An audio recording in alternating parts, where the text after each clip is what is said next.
Hey, everybody. If you're listening to this, you are listening to the first free hour of this episode of The Shift with Doug McKenty. If you like what you're hearing, please consider subscribing to the show in order to access the full feature-length versions of the podcast, as well as have access to the members forum, where we discuss potential topics and interviews and dive deep into the overall concept of The Shift. For only $6 a month, not only do you get the full-length episodes, but also an opportunity to co-create with me, your host, Doug McKenty, the future of the show. Go to www.theshiftnow.com or patreon.com/theshift and sign up today in order to help make the shift possible. Thanks for listening and enjoy the show.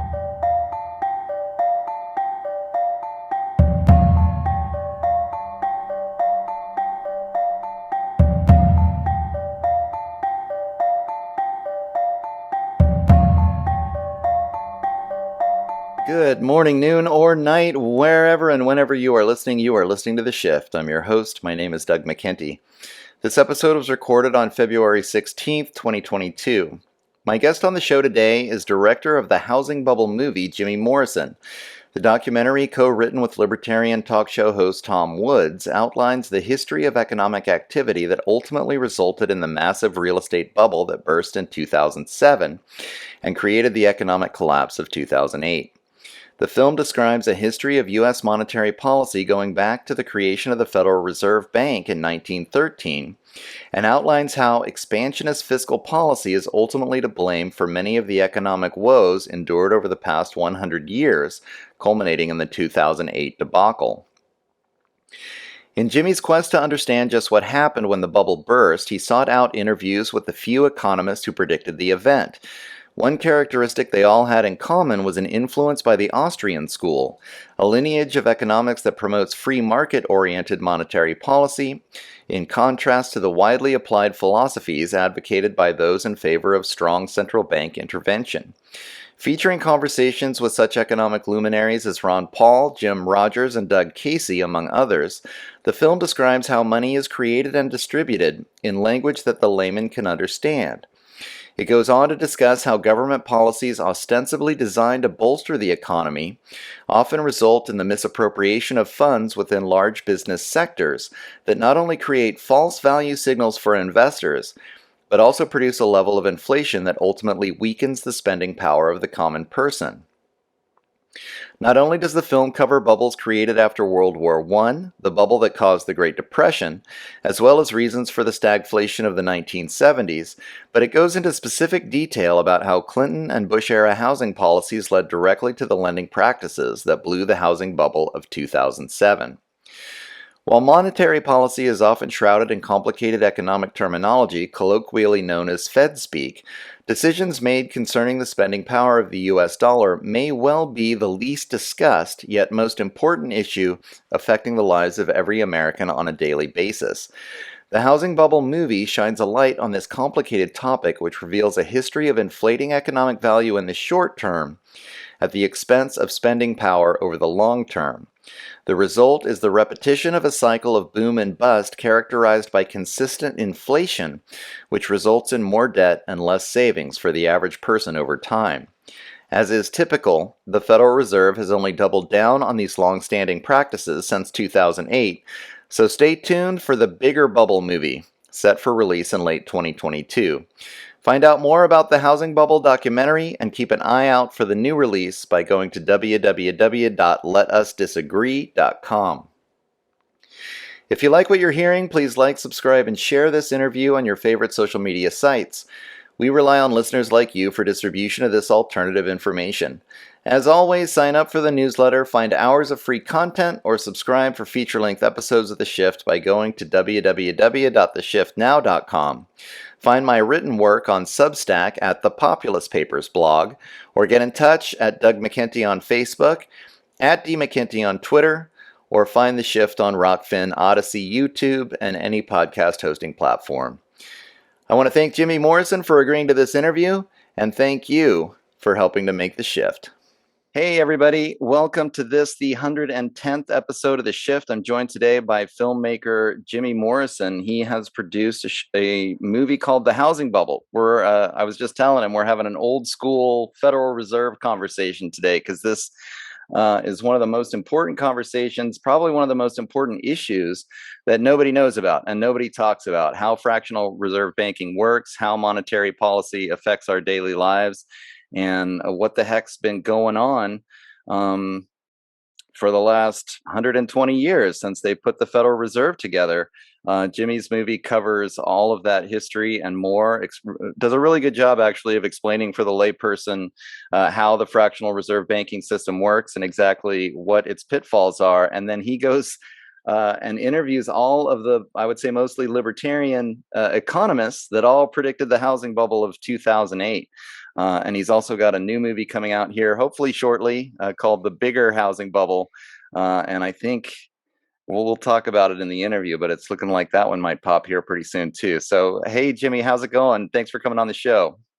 Hey, thanks for having me. I'm excited to dig into this stuff with you, and appreciate you taking the time to watch the film and to tell your viewers about So, do you just want to tell your story about how you got started? I know you were in school, and then you decided that you wanted to be a filmmaker, and you started a painting business, and that was 2007, 2008, and then the rest is history.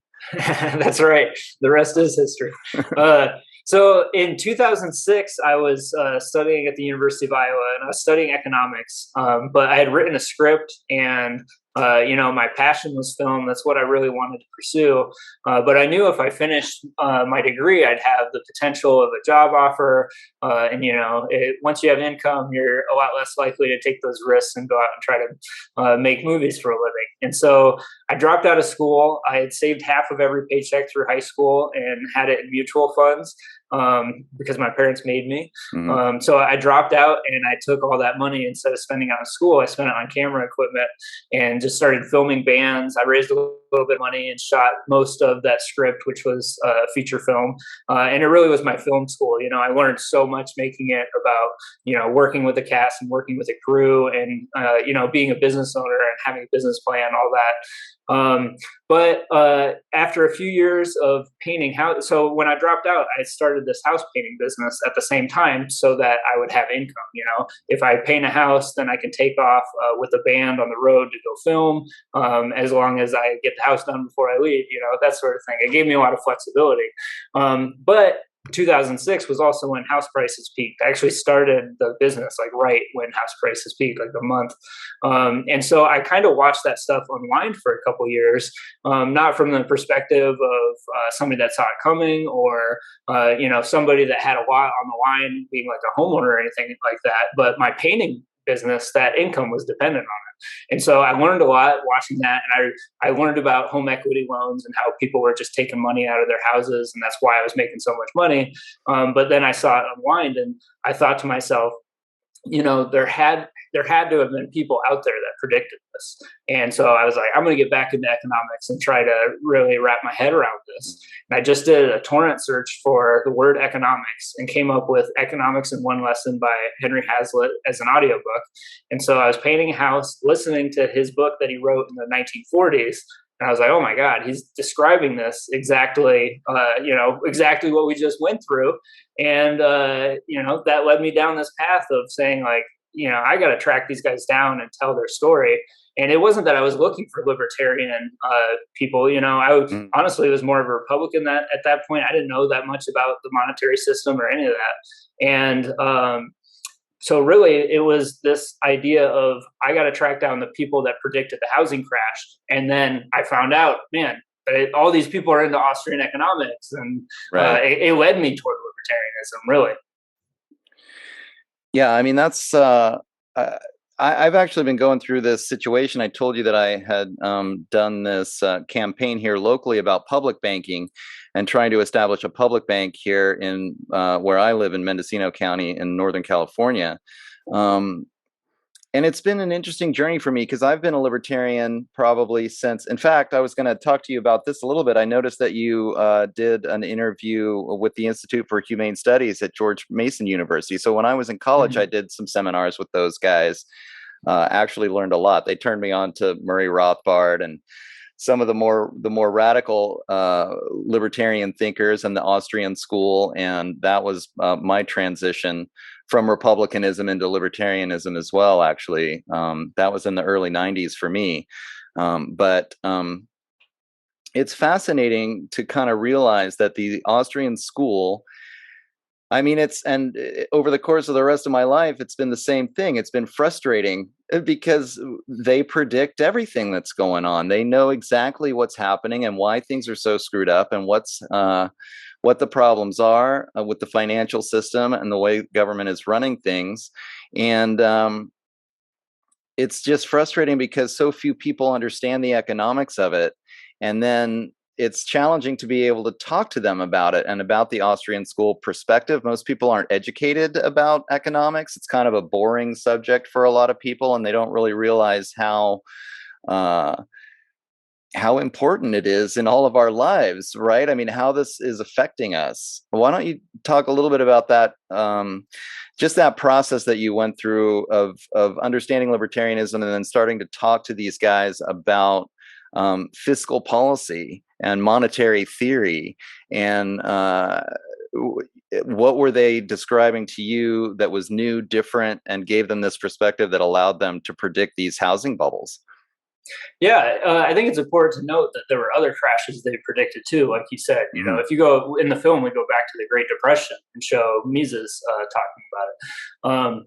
But I think it started as just a small economics project in my mind, right? But what we really realized once we dug into this and got these interviews was that we could teach economics vocabulary all day long, and that's not going to make a difference. What we want to do is reach the people who, they may not be willing to spend the time reading a whole book on economics, but they are going to give you that 70, 80 minutes to sit down for a documentary. And so what we found was with a lot of years of work, and a combination of using like pop culture clips and comedy and a lot of cultural references, we found that if you just ignore all the vocabulary words and just get it down to the very basics, and explain it in a way that, like you said, like the layman can just sit down and watch this movie, and if they have no background in economics, they can get a good understanding of the last 100 years and what happened with our money, and why we keep having these crashes and these bubbles. So I think although it's taken us years and years, I started this project at the end of 2010, really, is when the film started, and I started shooting interviews in May 2011.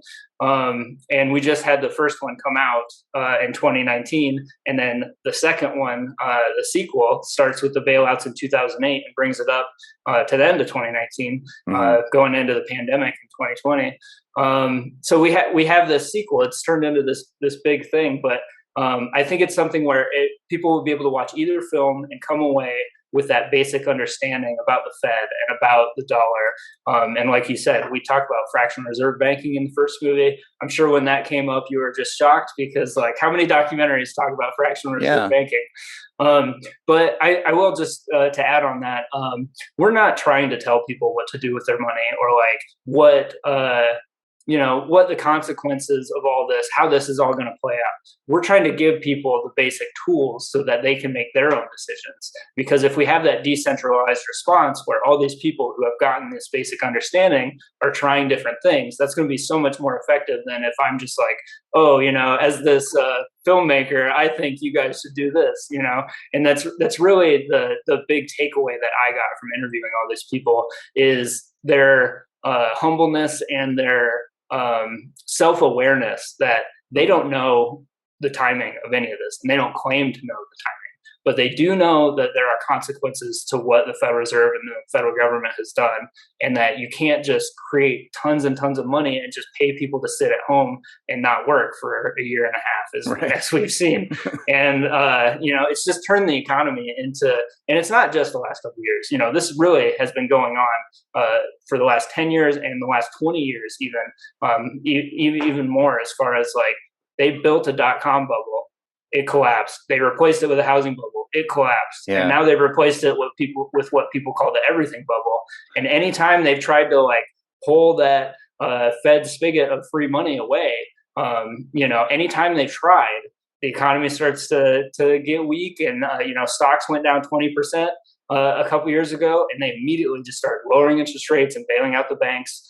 And so it's just built into the system now. They just bail out the banks every month, the housing market, the government debt. They're just buying insane amounts of bonds and just creating the money to do it. And it's something that would have been unimaginable when I started making this project. But like you said, there are these people that saw those trends coming, and they're the ones that I've really looked to and gained a lot of insight from. Yeah, I mean, it was fascinating as I was watching the movie. I was realizing that these guys, the excuse they have for doing what they do is to try to lessen the impact of these boom and bust cycles. And then clearly the monetary policy creates the boom and busts over and over again. And it's like, what are you doing? And they never learn from their lessons. I want to get into that, but can you describe fractional reserve just in a few minutes, as simply as possible, for those maybe who don't know about it? Yeah, for sure. Like I said, we get into this in the movie, so the movie is going to do a much better job of explaining it than me. But it's not just that they're creating money. The way they're doing it is through the banking system. And so if they create $1, and then the banks, the way they're set up, it's going to actually create a lot more than $1 because they have this fractional reserve system. And so I think the easiest way to understand it is to kind of go back toward like when it was starting. And so like if you put gold in an account in a bank and they gave you a piece of paper saying you can get this gold back, this piece of paper is worth $1 or however many dollars. Like what that was the dollar or the paper money was just the certificate for getting the gold back. Mm-hmm. But if a bank decides, hey, we have all this gold sitting in here, why don't we loan some of it out and actually keep less of it? And as long as everybody doesn't come back for their money at the same time, then everything's going to be okay. And so that's kind of what fractional reserve banking is. Things are so much more complicated in the financial system now. But I think if you just kind of look at it that way as, if everybody comes in at once, or not even everybody, if more people come in at once, if they've loaned out that gold, it doesn't matter if you have those paper certificates. If you can't get it back because of that fractional reserve system, then you have a run on the bank, and people lose out and they have to face reality. Yeah. I mean, the thing about it that really boggles my mind is that these people can then loan out. I mean, I think it's 10 times the amount of money that they actually have in their reserve. And so they're literally making money when they give you a loan.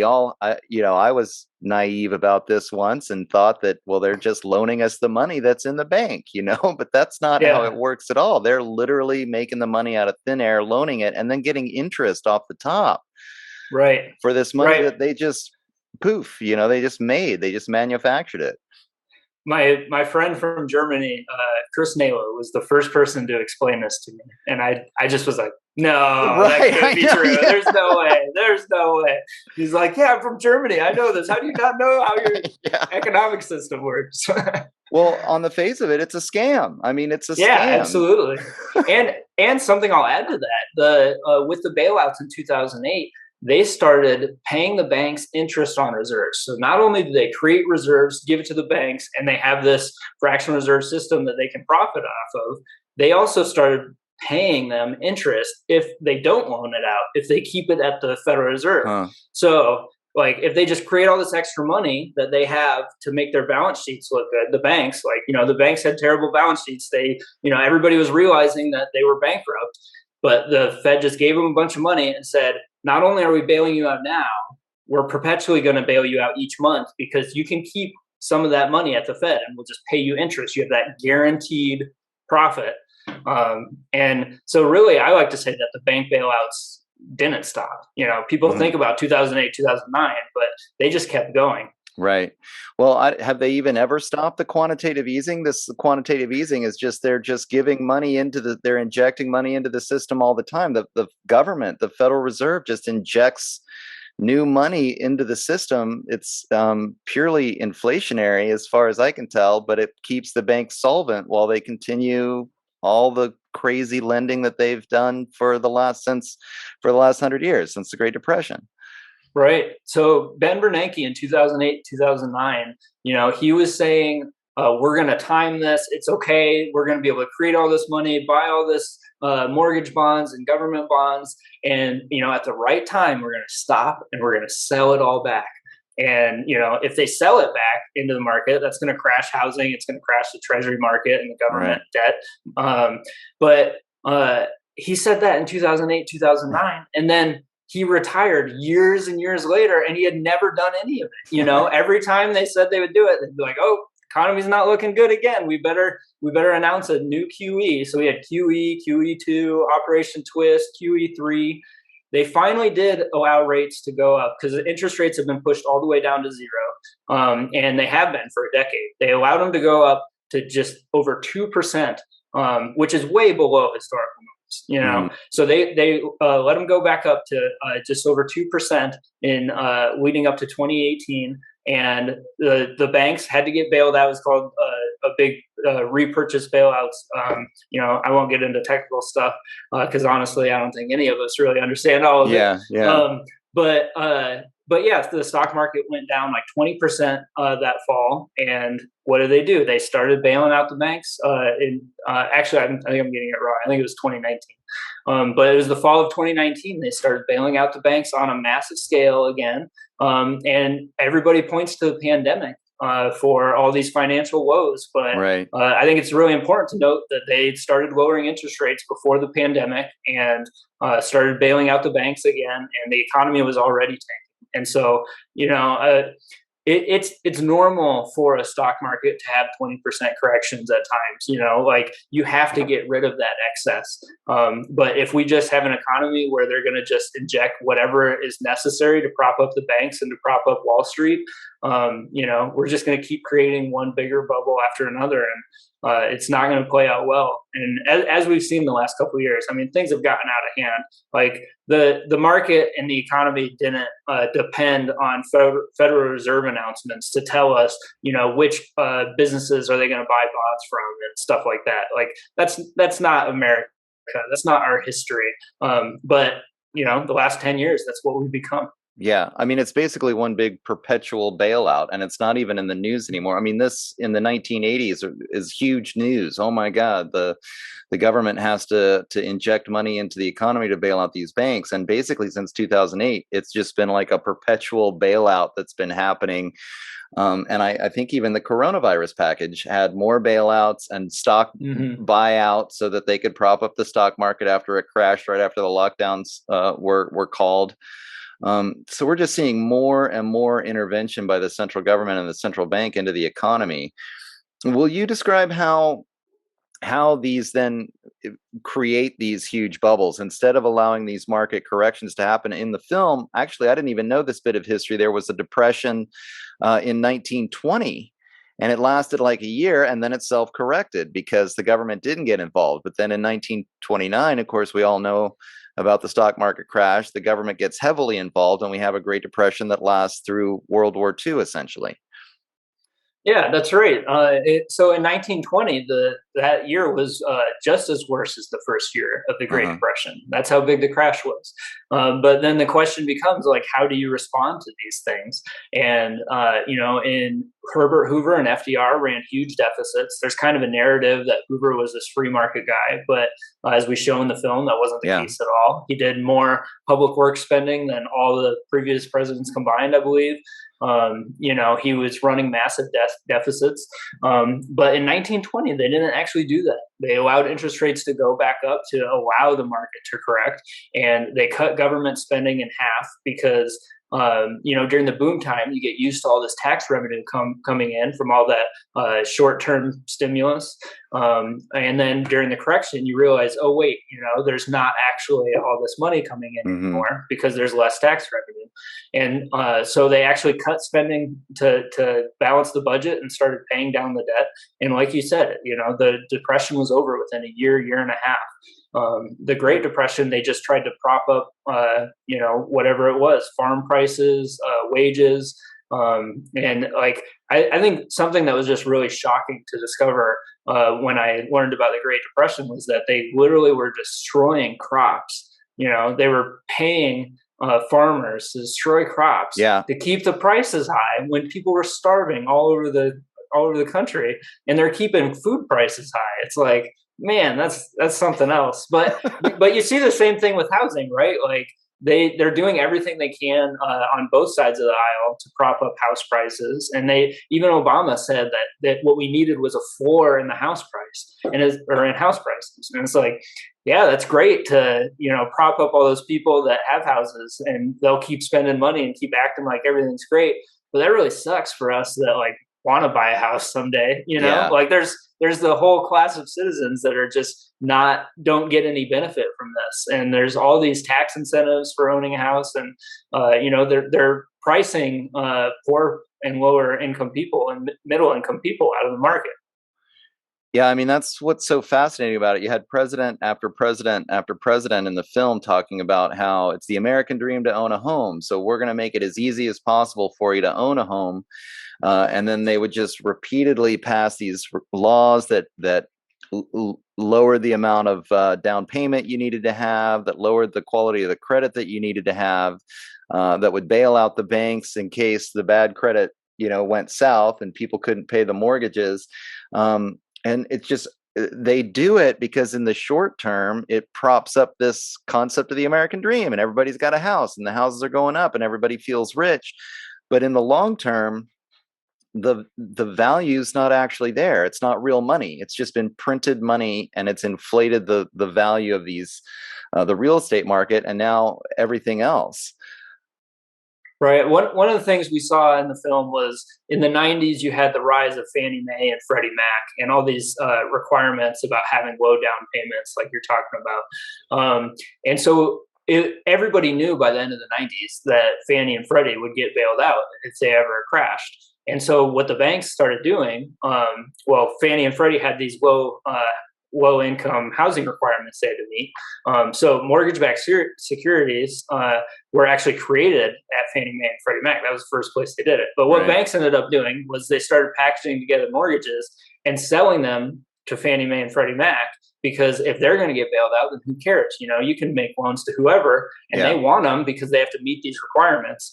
And so it's something where in the 90s we saw that, but then it expanded from Fannie and Freddie at the end of the 90s and into the early 2000s, because Alan Greenspan, sent signals to the market that, look, if stocks go down a little bit or if things start to crash a little bit, I'm your guy.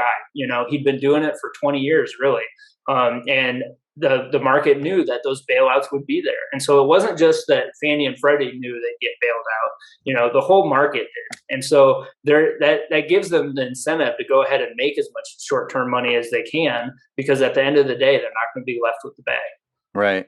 Yeah. It's just so fascinating to think about it. They call it, what is it, like capitalizing the profits? These companies get to keep the profits, but socializing the losses. So when these bad bets go down, they don't actually they don't pay it out. They don't go out of business. The market never actually self-corrects, and it just continues to get bailed out by the government, which continues to increase this bubble.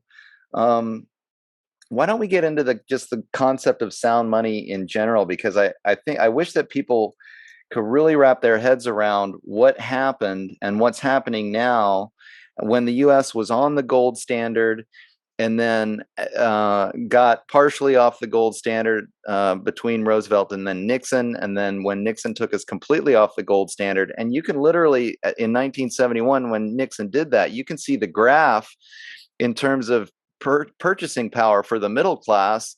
It just plummets. Like people, the value of the dollar is worthless, and it's so detrimental to the average person, but it's incremental. So they don't realize how bad they're getting hammered by these policies. They see the short term, they get to buy the house, maybe they get to take that loan out on the equity of the house when the market is high. But they don't see that their purchasing power has actually been destroyed over the last 30 years or so. Yeah, there's a great line from FDR in the film where he says that, people are not because he's taking us partially off the gold standard, that people are not going to see their cost of living go up, and their purchasing power will stay the same. I hadn't heard that one before, actually, and I saw him say that, and it was like, yeah, that didn't happen. You were wrong about that. They definitely didn't keep their promise on that one. Yeah. But like we were talking about before with the fractional reserve system, if you are printing money, if you have those certificates and you are printing money, like I said, it can go on for a while as long as people aren't turning them in. But they were trying to run all these big deficits during the Great Depression, and they wanted to be able to print more money to pay for that. And so what FDR did was he made it illegal to own gold and said, "Hey, sorry, we're not going to give you gold if you go turn in your dollars," because that was the system at that point. And you actually would get jail time if you didn't turn in your gold. There were like exemptions for like some jewelry and stuff like that, but like you would actually get a huge fine and go to jail if you didn't go turn your gold into the government. That was also bigger than I thought. Like, it was a huge fine. It was a big, right. Like, they were hammering people. The modern day, like over $100,000. Yeah. Something, which, I was surprised. And it's interesting in this current time where you are seeing governments like actually say, if you don't have the vaccine, we're going to fine you. Like, that's not happening in the US, but there are countries where that's happening. It's just like, man, they really like to use fines to manipulate people. Yeah. But anyway, so at the time when FDR did that, there was a period where he was just setting the gold price. They would make announcements every week. But when he made it illegal for us to turn in gold, he didn't make it illegal for foreign banks to do it. And so foreign governments, foreign central banks. And so what they called it was the Bretton Woods system. In the early 40s, it was set up. And the idea was that as long as other central banks and other governments could turn in their dollars for gold, they could trust gold and it wouldn't be that big of a deal. Everything was going to be fine. We were the big superpower at that point, and people could trust us. Mm-hmm. But what we saw was in the 60s, they had to pay for, the war in Vietnam. They called it guns and butter. It used to be you had to have, you could have guns or you could have butter. You couldn't pick both. But they were saying, no, we can have guns and butter. We can have all this wartime spending, but we can also have all this domestic socialist spending with the war on poverty. We can have NASA. We can go to the moon. We can do all this stuff. We're just going to print the money to do it. But they almost ran out of actual gold because the other central banks started pulling it out. They started realizing like this is out of control. Right. And so Austrian economists had predicted that it would break down, and it did. And so in 1971, Richard Nixon went out and made his statement saying, we're going to save the economy. We're going to stop prices from going up. What we got to do is we got to temporarily go off the gold standard. Right. And here we are today. That temporarily never came to pass.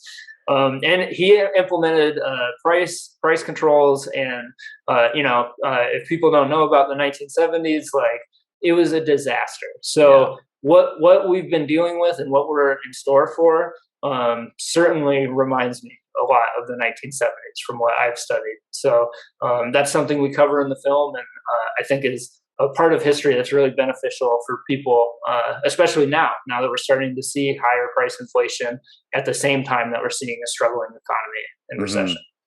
And that's what they call stagflation. That's what was happening in the 70s. That was our one vocabulary. Yeah. Okay, we had one. Well, and again, I don't think the average person really recognizes how much this monetary policy is really hammering their own pocketbook. Like it happens slowly enough over time that they don't realize that. I mean, we should all, well, I guess here's the question actually, because one of the things that has always astounded me in a sound money economy, I think it only makes sense that there would be actually a modest deflation over time. The currency should be getting stronger, which people would want to save their money then, knowing that the purchasing power was going to be stronger in the future as an economy gets more productive. I mean, like something like the personal computer comes out in the 80s and 90s.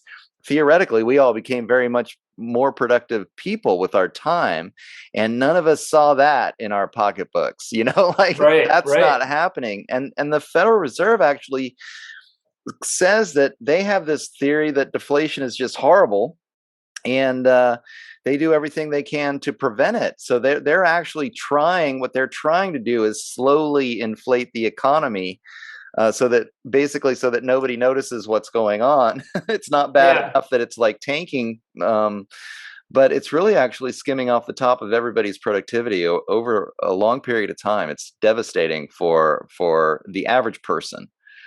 Yeah, definitely. And they said that they are trying to keep prices stable, but in reality, their target has been 2% inflation. Which even with 2% inflation over time, that hurts people that are trying to save their money. And what they ended up changing their policy to was, well, we were trying to, since we were underneath 2% for so long, not only do we have to get back up to 2%, we have to keep it at 2%, or maybe we can overshoot it a little bit since we were under 2% for so long. And so they changed their policy, and now even by the government's own numbers, which understate things, inflation is at 7.5%. Yet they're still massively injecting QE into the economy. They're talking about tapering, but like, Yeah. I mean, tapering isn't even ending QE. Like QE is when they create money to buy these bonds, and so tapering just means they're buying less each month. And so it's even by their own words, they don't live up to what they say, because they're saying, oh, we're gonna try to have stable prices, but then they're saying, oh, stable price is really 2%, but then as things get out of control, it's at 7.5%. Then they're still doing all this, and I think anybody that has followed the Fed, even if they look at them every once in a while, they just have seen that they have no credibility. And Yeah. I think with this next crash, it's going to be hard to not point at the Fed and be like, look, guys, come on, like there's only so long you can get away with just saying this. Well, and why don't you talk about interest rates then, because that's the other mechanism that they have, in fact, that's you describe in the film. In the late 70s, they finally do raise interest rates to a place that kind of because then money becomes more expensive. They loan less of it out. It puts a damper on the stagflation. But now, I mean, since Alan Greenspan, really, they've just been lowering and lowering and lowering interest rates. And then when that didn't work, it's quantitative easing, and they're actually pumping money into the system. And it's basically like this. It's like being on a drug. Now they're addicted to it. Things that used to be something that they never would have had to do or would never have been imaginable. Now they're just doing it constantly to try to keep this economy afloat. But why don't you talk about that interest rate mechanism and how they've used it over time to try to control the money supply? Yeah, as always, the movie does a better job of explaining this. But we talked a little bit about savings, and the interest rate is really just the price of borrowing money. Is kind of a simple way of putting it. And Hmm. so, if there's not a lot of savings, the price of borrowing money is going to be high. The interest rate is going to be high because there's not very much out there. It's just like the supply of any good. And so if, for example, the price of coffee, like let's say there was a storm that destroyed a bunch of coffee crops, like if you don't allow that price of coffee to go up, then you're going to have a shortage. And so I think what we see with interest rates is they, rather than having savings push down interest rates, they create all this money. So it only makes sense that, okay, in the short term, people say, oh, the interest rate's down, I can go out, I can buy a house. Hmm. But in the long run, that can't actually work out. And so to start that housing bubble, to bail out the stock market crash, they lowered interest rates from like 5.5% down to 1% and kept them at 1% for a whole year, which at the time, that was just unprecedented to do something like that. But so they were already at 1%, and then they allowed them to go back up a little bit, and the economy couldn't handle it. And that led to 2008. And in 2008, they didn't have any wiggle room. They push interest rates down to zero. And then they're like, okay, well, what do we do now? We can't Right. make announcements about our interest rates.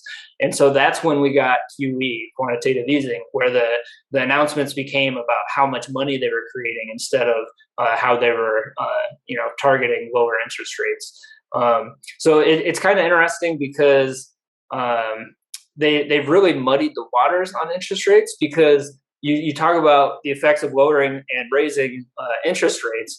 But what we talked about earlier, there's also the interest rate of the interest on reserves that the banks are getting.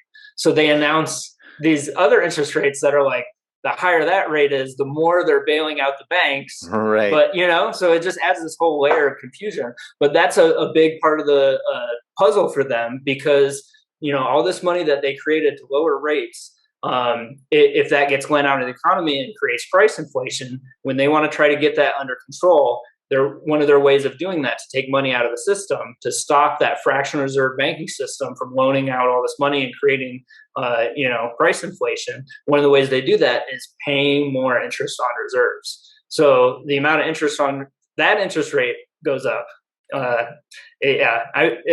We might be losing people now, but there's the interest rate you're borrowing money at, and banks are borrowing at. And then there's the interest rate the Fed loans them money at, or pays them to hold money. Right. But so they'll raise that interest rate to get banks to save money, but the interest rate is low, so we don't have that same incentive to save money. I mean, that's, Right. the whole thing. It's not only has it fueled massive government debt, but it's really fueled massive economic debt. I mean, all of us are so deeply in debt right now as a country, as individuals. All the individuals are also, their credit cards are getting maxed out, or they've got a lot of debt in their mortgage. So it's kind of funny, like they keep kicking the can down the road. And not only does the government get deeper in debt, but it's us. I mean, we're getting deeper in debt. We're not saving that money. Our productivity is not turning into long-term value. That's right. It's because that interest rate signal has been distorted. If rates were allowed to go back up, that would tell everybody, okay, we need to save more, we need to spend less, we need to come back to reality and realize that society and ourselves are not as wealthy as we think. And that's a big driver behind why they keep doing what they're doing, is because they believe in the wealth effect, that if people think their stock portfolios and their retirements are high, they're going to go out and spend money and be reckless. And they don't want people coming back to reality, right. Especially like you said with the government debt. Each president we have basically doubles the national debt, and now we're up to like 30 trillion. Like it's insane, amazing.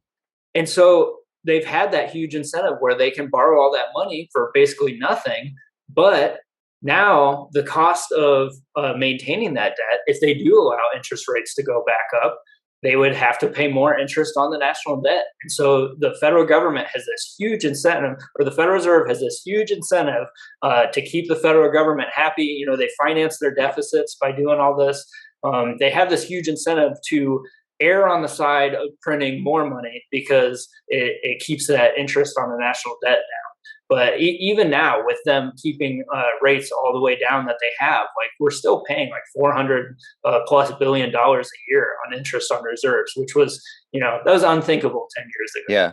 Well, and it's even, this conversation, once you start to put the puzzle together, it's like, what? How are they doing this? Like, who's making that 400 billion? I mean, who owns the Federal Reserve, right? I mean, we can get into that conversation. Like, the government has to borrow money to the institution that it's paying to print the money for free, for nothing. Right. And then the government pays like massive amounts of interest to this essentially private organization or some quasi public private entity. It has to pay billions of dollars to every year, because we've manufactured this debt-based system that the government could just print the money. I mean, that goes into the public banking conversation, but the government could just print the money itself and not have to pay interest, at least. I mean, still have the same inflationary pressures maybe, but why are we paying interest back to these guys?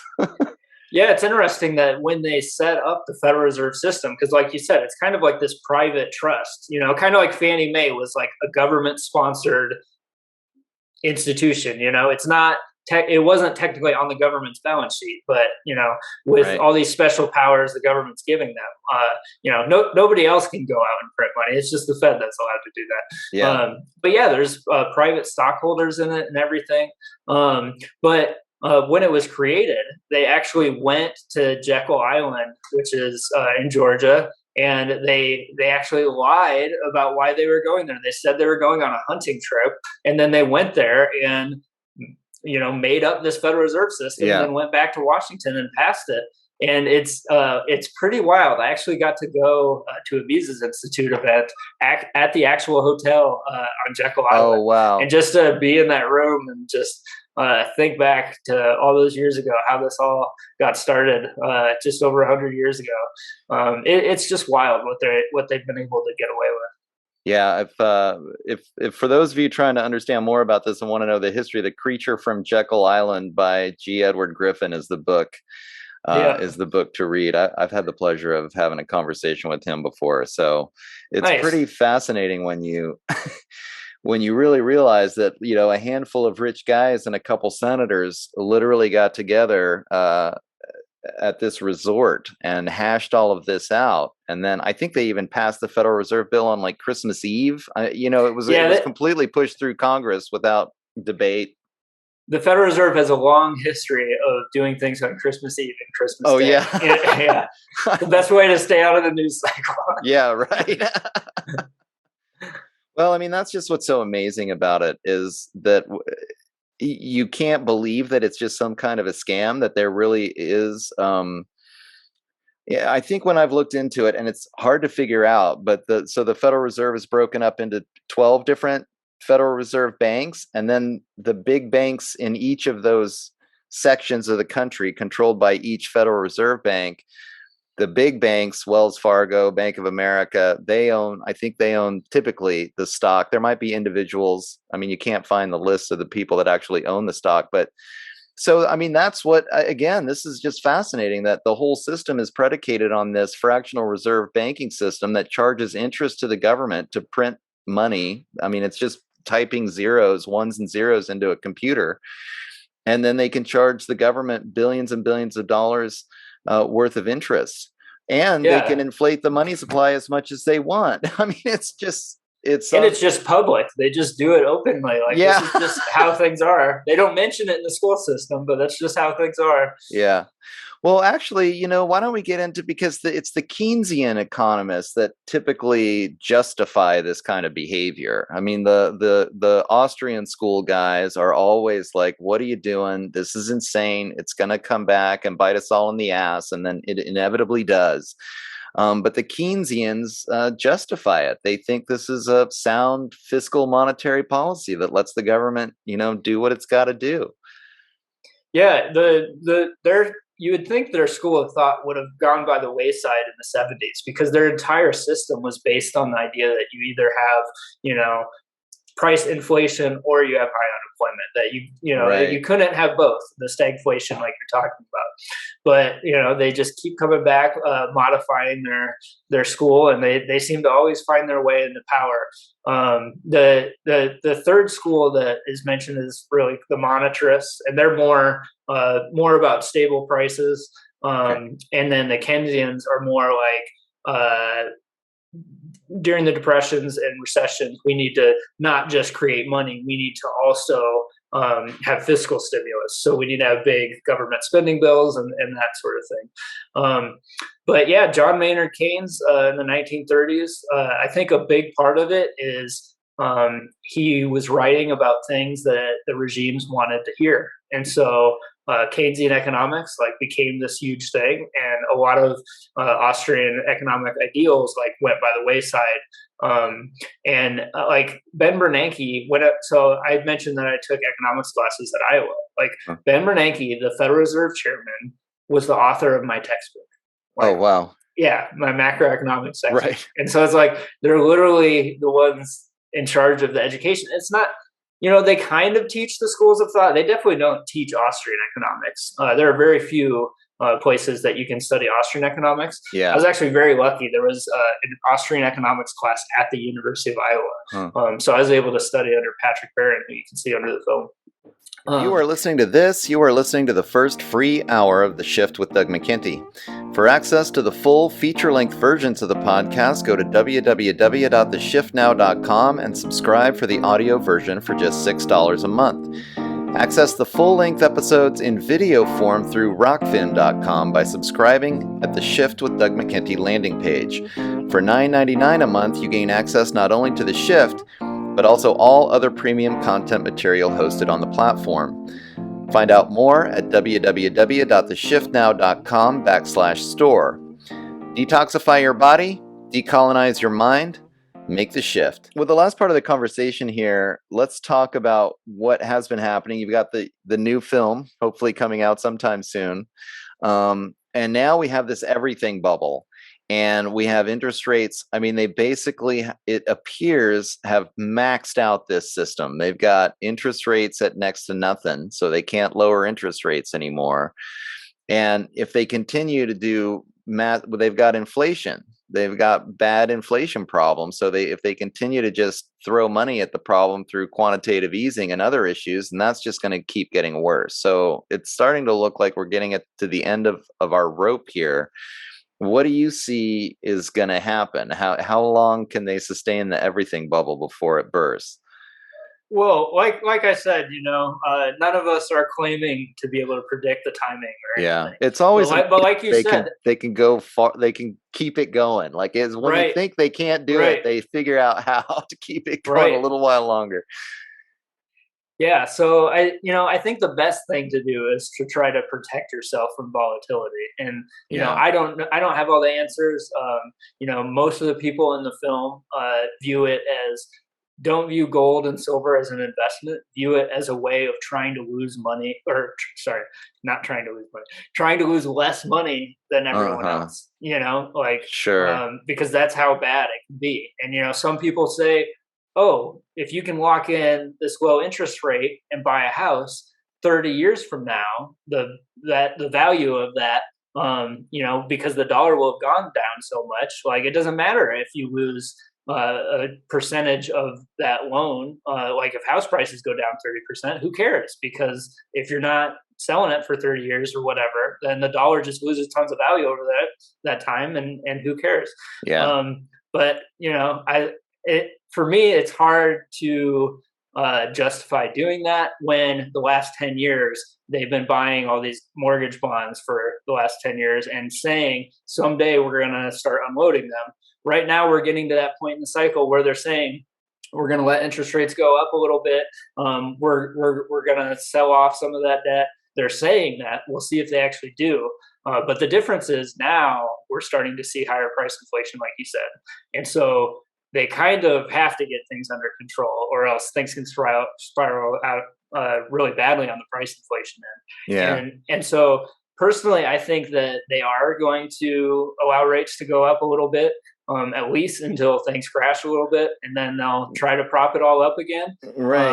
But on the other hand, they may get pressure from the White House to don't crash the stock market. We'll just try to deal with the fallout from having high price inflation.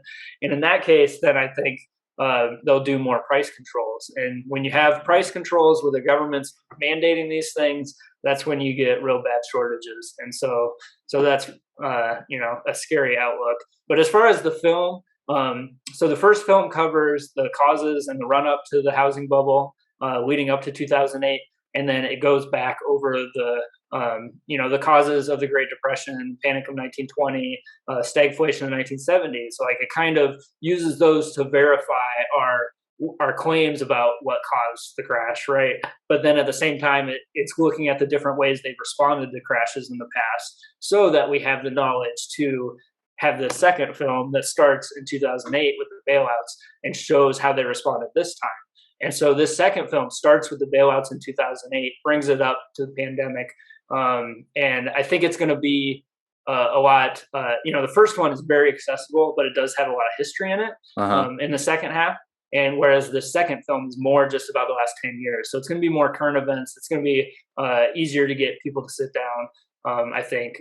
So right now people can see the housing bubble at thebubblefilms.com or letusdisagree.com. And you can watch it on Vimeo digitally, or you can order a Blu-ray DVD. And then we're actually expanding to the Apple Store, Google Store, and Vudu in the next couple months here. And then hopefully the bigger bubble, that sequel, will be out later this year. We just did a test screening of, a very rough test screening at Oklahoma State. And we're really excited to get it out there because the first film, we had our world premiere at Freedom Fest at the Anthem Film Festival in July 2018. And then we had our New York premiere in June 2019, and that's when we actually were able to raise the money we needed to finish the film and buy all the news clips we needed so it looked good and everything. And so then the film came out in December of 2019 on Blu-ray and DVD. We were all set. We've done like 25 screenings across the country, but we were all set to just be on the road as much as we could, screening this film, getting the word out. And then they shut down all the movie theaters. Right, of course. So I'm very excited.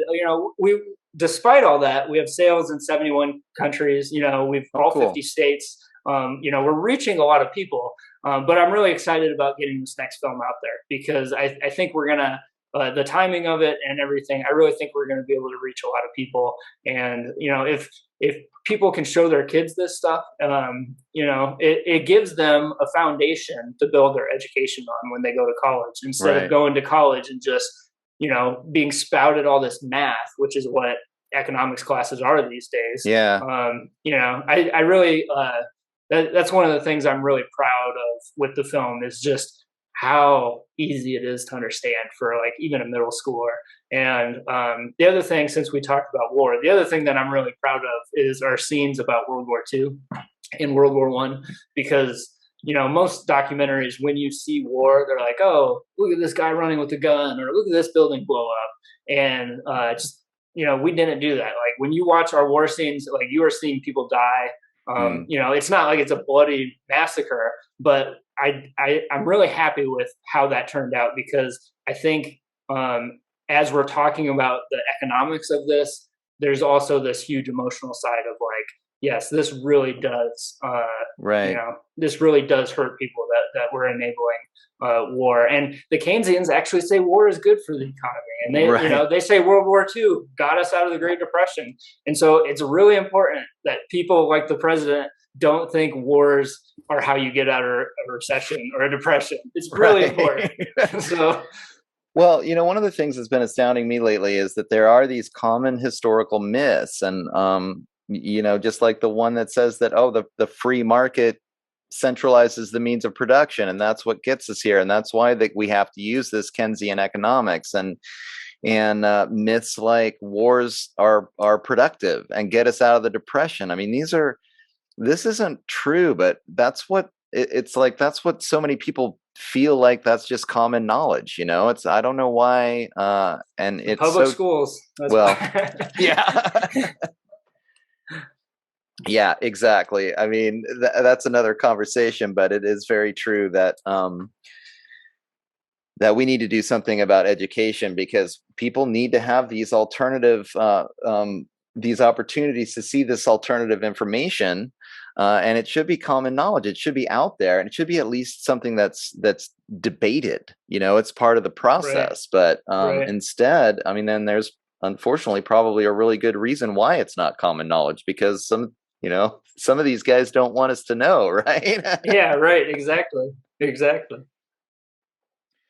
Well, yeah, thanks so much for coming on the show and trying to explain this to people. I was going to say, I don't know, but I think we're interested in, we're looking to have a pretty interesting 6 months here, probably, because I don't know what else could possibly happen if they raise interest rates right now. I mean, the Fed's talking about it, and I feel like a 0.5% interest hike right now is just going to tank the economy. I mean, I think that's all it's going to take. I mean, who knows how much it'll take, but it definitely is less stable than it was just a few years ago. Yeah. And it's a real interesting time. You mentioned the structure of the Fed earlier, talking about the 12 different things. So there's different people that sit on the Fed board.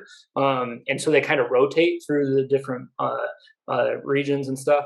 And so Danielle DiMartino Booth was talking about the fact that that rotation this year, the people that are more dovish, the more likely to keep printing money and keep interest rates down, are some of those people are going off the board, and some of the more hawkish people that want to get price inflation under control are on the board this year. And so that's something that's a flip from this last year, and is something to keep an eye on. But yeah, they're talking about tapering and everything. Right now, they're buying $100 billion worth of mortgage bonds a month, I think.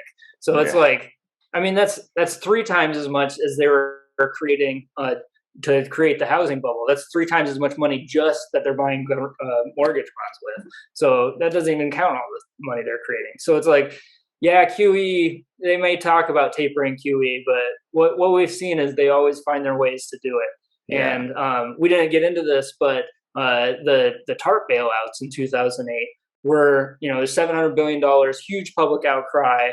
How could you spend all this money bailing out the banks? And we didn't find out until years later, the Fed was doing secret bailouts of those banks that got TARP money, which we talk about in this next film. And it was like, trillions of dollars. Astronomical amounts of money. And so we see these TARP bailouts, and Henry Paulson's going out there bragging about how he saved the economy with TARP, when it's like, they got like $20-30 billion at one bank, and then they were getting like $100 billion in secret loans from the Fed. So it's like, yeah, I don't think it was your TARP bailouts. I think you guys are just lying. Right. Well, it's amazing, and I don't know. I don't know what it's going to take. I think I don't see any way out besides another kind of 2008 type crash, and I'm wondering if they're not going to try to switch things over to these new central bank digital currencies after that. If they're not just going to, okay, we're going to crash this one and we're going to switch it over to this whole new system now, because they can't milk this cow anymore. Right. And they want to be able to track your money. They don't want us using cash, because you can give somebody $100 and buy some weed. But if they can see all your transactions, I mean, imagine the IRS having that power to know everybody's transactions. And I pay my taxes, and it still scares me. Yeah. Well, unfortunately, that probably is what it all boils down to, is that it's all a power play. I mean, they want to be more and more and more controlling. And guys like you and I are saying, you know what, like the system would actually work better for everyone if we were free to make our own choices, including the currencies that we use and how we use them. So I don't know. I hope people watch these films and really kind of start to wake up to what's going on. Just having this conversation with you actually makes me angry about the the poverty and the war. This is real. Right. I mean, I read articles about it, and it's kind of academic, but it's real suffering that this kind of monetary policy creates in a lot of people's lives, and they don't see it. It's kind of a behind the scenes, really manipulative way to be very controlling. And now again, like the CBDCs, the central bank digital currencies, even more so. They're going to be telling you when you can spend money, how long you can spend it, and what you can spend it on if these things really take off. So Yeah, Doug French, he used to be the head of the Mises Institute, and he's had a lot of good writing on the housing crash. And he was in real estate in Las Vegas, where they saw it fall 50%, house prices fall 50% during the last crash. And I saw him speak, and it just really hit home with me, because he said, he's talking about people jumping out of windows, like killing themselves. Like, this is something that has a real impact, where you put all this instability into the economy, where people are being tricked into doing things essentially by all these fake signals, and it has real consequences. And that's something that we've seen with the lockdowns the last couple of years too, with suicides and stuff like that. Is it's easy to say, oh, I'm going to do this policy and it's just going to fix things, and just let me spend a little money, it's going to work out. but there's all these unseen consequences that there's no way that any government bureaucrat can calculate all these things. So, yeah, not to end on such a sour note. I know, war right? and suicide. Well, hopefully people watch the films and they start to figure it out, because like we've been talking about, these are complicated subjects, which I think is why they can get away with it. Yeah.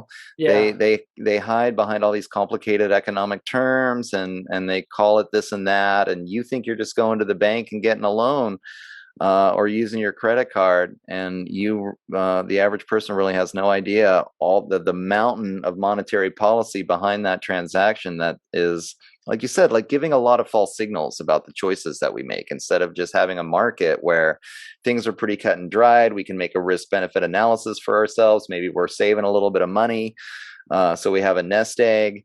Instead, it's like we think we're making good economic choices, but the whole marketplace has been very skewed by all this free money that's getting thrown around.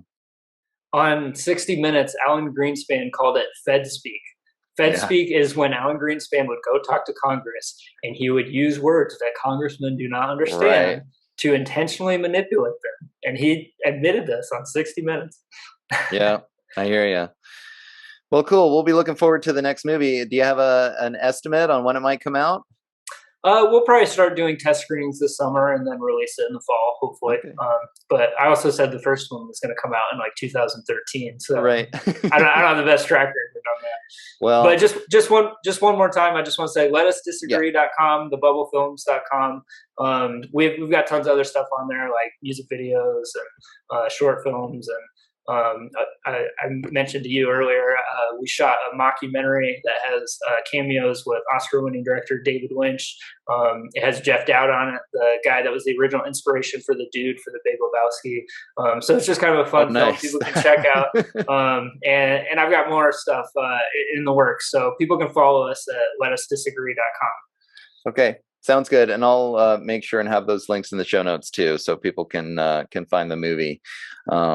And hopefully keep an eye out for the second one. I'll have you back on when the second one comes out, so I can help promote it. Yeah, for sure. I mean, like we've been talking about, these are really important concepts, and I hope more people can kind of get this information in front of their face in a way that they can digest it, so they can start to really see what's going on. There's some serious changes that probably should be made, and the faster the better before, this next bubble bursts, right? Right, exactly.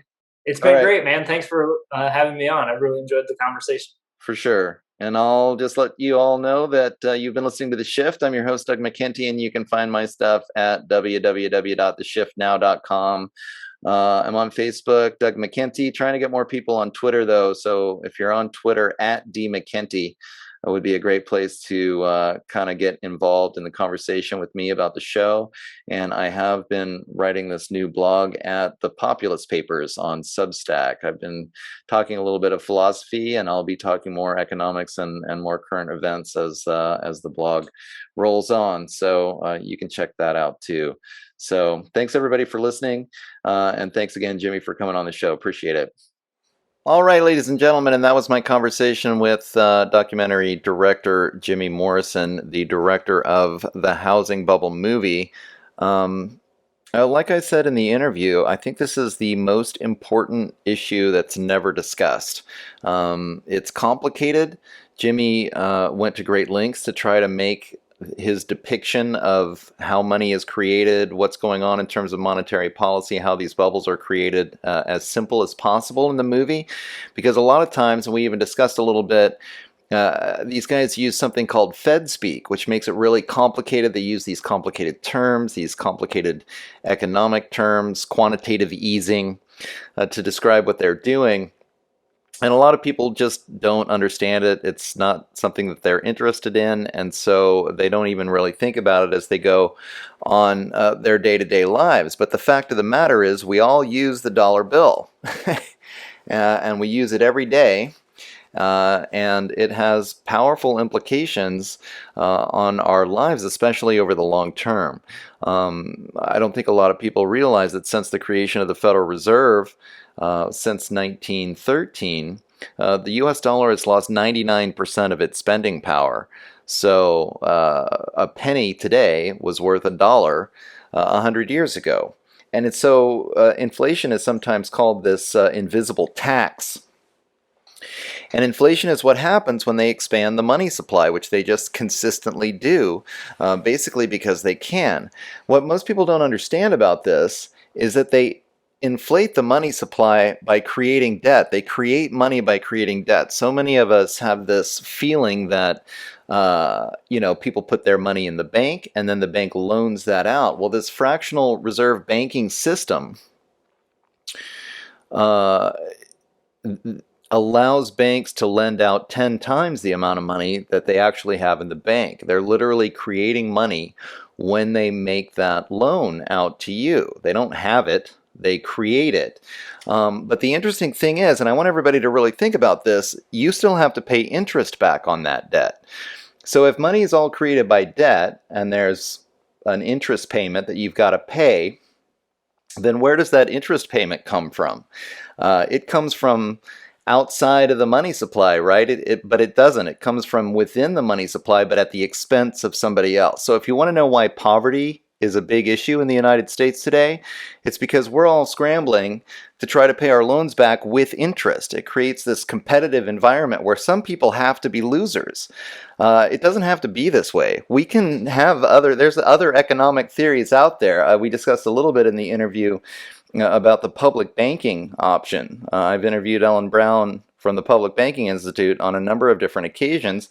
That at least allows communities or localities wherever, if your county had a public bank, or even if your state has a public bank, then they can be at least empowered locally, more locally, to engage in this money creation process, and it can help your local community. And also keep the money away from Wall Street. Like our financial system is centered upon getting money into Wall Street stock markets that are controlled by the banks that own the Federal Reserve.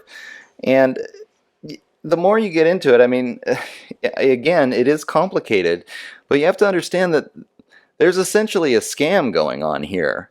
Our money is getting weaker over time. It should get slightly stronger over time as productivity increases. I mean, we've invented these in the last 20 years. We've invented the personal computer in the last 40 years.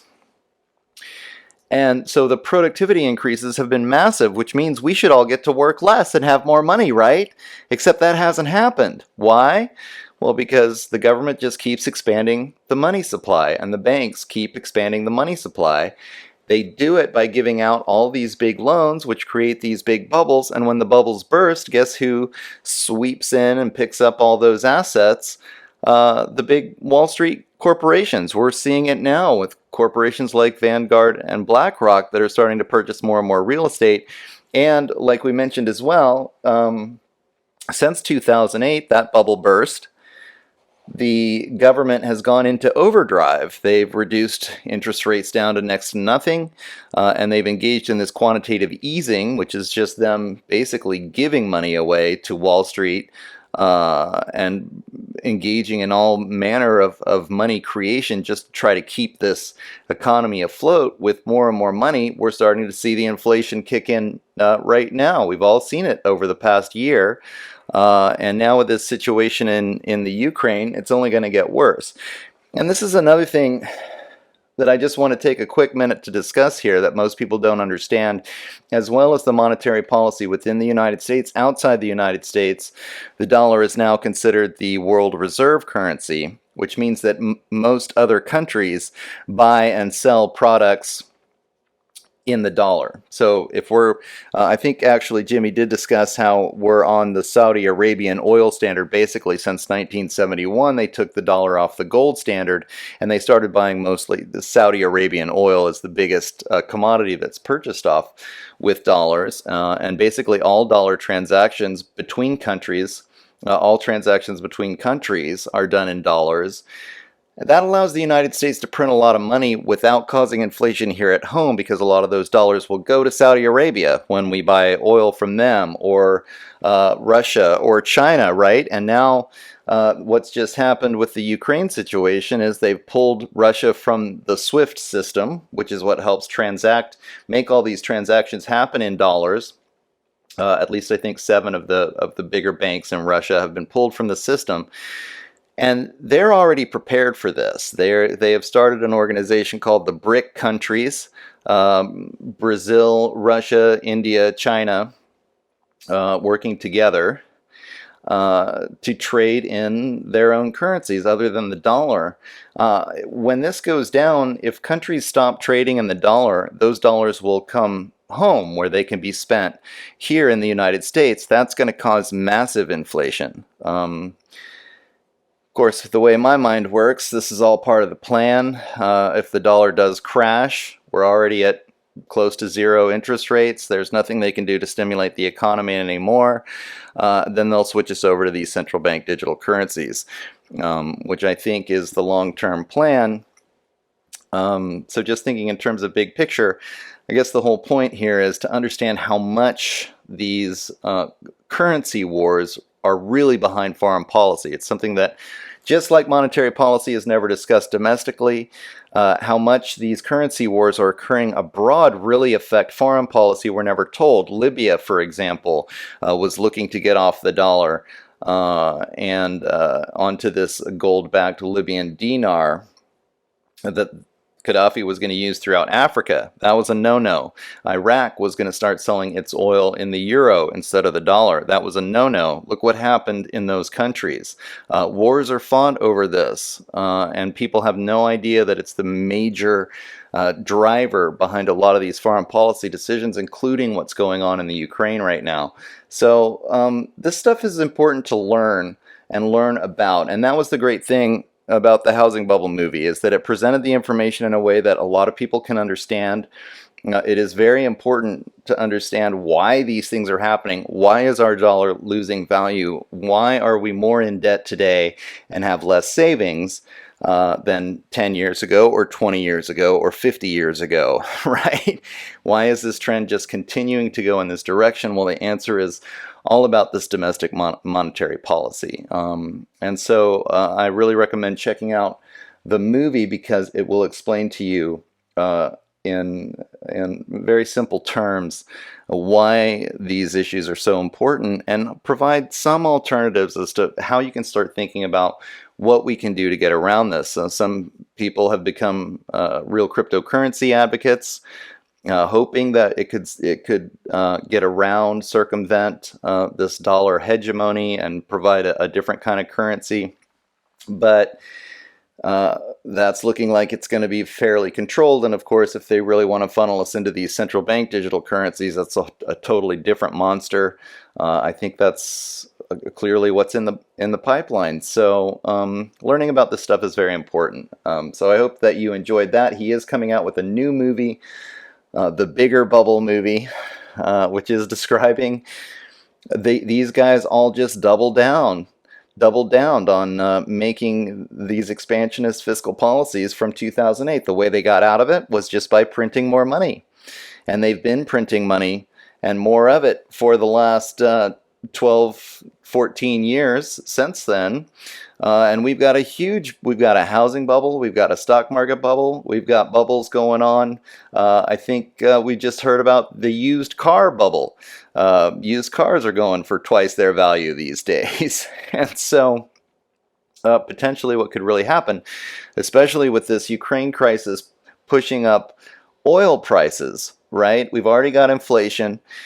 We crank up oil prices just a little bit more and suddenly people can't pay back those loan payments, and that's what it takes. That's when the bubble bursts, and I'm afraid that the next couple of years we might just see exactly that. So again, learning about this fiscal policy, this monetary policy stuff, even though it does seem complicated, it seems above a lot of people's heads, is probably the most important issue you can educate yourself about. It's the fix. It's the way to fix poverty. It's a way to fix the economy, and it's also the cause of poverty and how they can crash the economy so that they can, the corporations, the billionaire class can buy lots of goods, services, and resources on the cheap, which is, I think, why they perpetuate these systems that create this boom and bust. They make the money, and then when it busts, they buy low, right? And then they create the boom, and they sell high. and this is how they maintain their monetary power, right? It's just the same old story, and it's essentially a scam.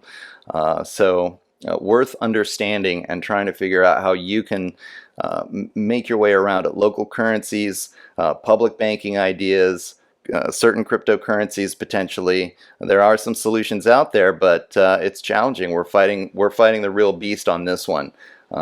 So again, you can check this stuff out at www.letusdisagree.com. That's the name of Jimmy Morrison's production company. The film is at thebubblefilm.com, so you can check it out there. And I would urge any one of you to check this one out. Again, it's all laid out in fairly simple terms. He does a great job. He worked really hard to make it accessible, and that's important. And I think that once that light bulb goes off, you'll start to realize just how important this issue is. So I urge all of my listeners to check it out. Next week, I have got a great conversation with Mary Lynn coming out for you. We're talking about sovereign communication. Some of you may know that I've started this blog at the Populist Papers on Substack. It's called the Populist Papers. And my first couple of articles have been about this disagreement that's been going on in the scene, about how to communicate better, using critical thinking, using logic, but also being able to respect one another. And somebody was reading some of my works. Mary Lynn gets in touch with me. She actually disagreed with me, but she communicated with me in such a great style that I invited her on the show, and we're going to have a whole conversation about how to have better communication with people so that we can help each other move forward instead of constantly feeling like we're butting heads with each other. So look forward to that one. I know I've been, as you can tell, I've lost my beautiful backdrop. I've been moving, so I just moved to Iowa. It's now snowing outside. That's a bit of a long story as to why I moved here, but this is my new space. I try to put the bookshelf in the background. And so this will be where I will be broadcasting from here on out for the next couple of years at least. So that's why I've been a little bit behind on getting content out these last few weeks. Hope you'll forgive me for that. And I do have 2 more interviews in the can. I'm going to do another one on Saturday, so I'll be releasing a lot here in the next week or so. So stay tuned for that. All right, and of course you can check out my stuff at www.theshiftnow.com. Again, the blog is on Substack called The Populist Papers, and we'll be getting stuff out. I'm at Twitter, at D. McKenty on Twitter, Doug McKenty on Facebook. You can also find The Shift with Doug McKenty on Facebook. I'm experimenting with a lot of different social media sites, but Twitter and Facebook are the 2 that get the most action these days, as much as I'd like to move on. So you can check me out there. All right, thanks for listening, everybody, and we'll catch you again next week. Take care.